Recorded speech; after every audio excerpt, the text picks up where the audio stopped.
বরগুনার আমতলী এবং তালতলী উপজেলার ফৌজদারি মামলার কার্যক্রম পরিচালিত হয় আমতলী উপজেলা সিনিয়র জুডিশিয়াল ম্যাজিস্ট্রেট আদালতে। আমতলী এবং তালতলী থানায় গ্রেফতারকৃত আসামিদেরও এই আদালতে হাজির করা হয়। আদালতটিতে প্রায় 14,000 মামলা বিচারাধীন।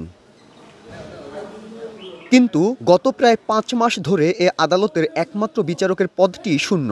এ কারণে প্রতিদিনই মামলার জন্য দূর দূরান্ত থেকে আদালতে এসে ফিরে যাচ্ছেন বিচার প্রার্থীরা। রিমান্ড শুনানি কিংবা পুলিশের হাতে গ্রেফতার হওয়া আসামিদের আদালতে হাজির করতে নিয়ে যেতে হচ্ছে বরগুনায়। এতে ভোগান্তির পাশাপাশি বেড়েছে মামলার জট। 2-3 দিন আসা হয়, কিন্তু কোর্ট চলে না, ছাড়ে নাই, এবং যাদের কাছে কাগজপত্র আছে তারাও নাই। কোর্ট খোলে না, আমাদের গাড়ি ভাড়া আইতে যাইতে কত কষ্ট না। আমাদের বরগুনা গিয়ে তারপর কোর্ট করতে হয়, এখানে বিচারক না থাকায়।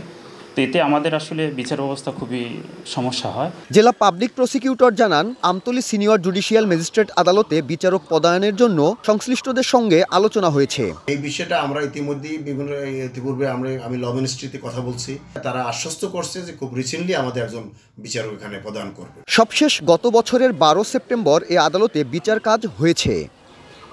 সাইফুল মিরাজ, সময় সংবাদ, বরগুনা।